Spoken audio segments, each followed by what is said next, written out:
I was at a store, Pastor, and you buy things and then you go to the cashier or whatever. And there was a lady in front of me. And I don't know. I'm not a judgmental person, but she kind of looked like me. Sort of, outwardly anyway. And she was giving the cashier such a hard time.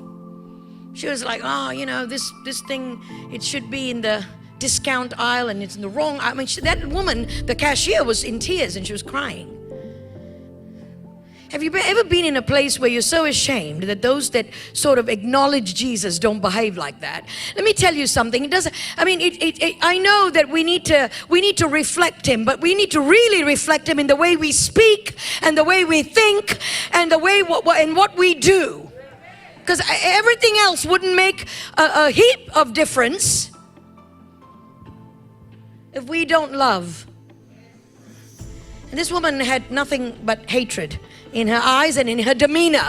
And I was standing there mortified because she looked like somebody that I would go to church. And I wanted to get the attention of the cashier and saying, we're not connected.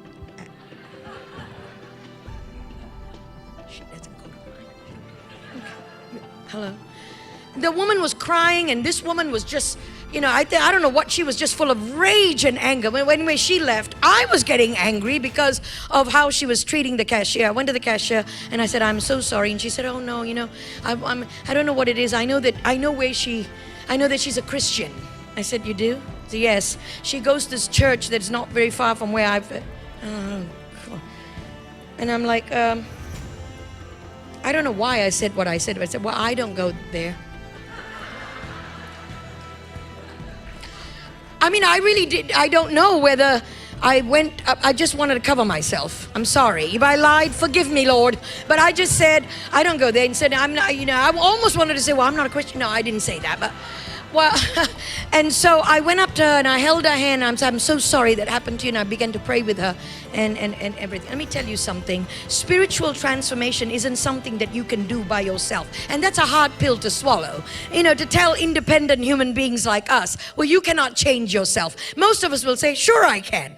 I can quit when I want to, the bad habit, or I can start it, or I can change. No, you can't. You can change a little bit. You can make some changes to your life. But if you want real hardcore change, you need God to come into your life and you need Him to transform you inside out, transform your mind, your spirit, and everything so that when you go out there, you literally shine. Like what I saw on the screen, a city. Let me tell you, we can be a city set on a hill.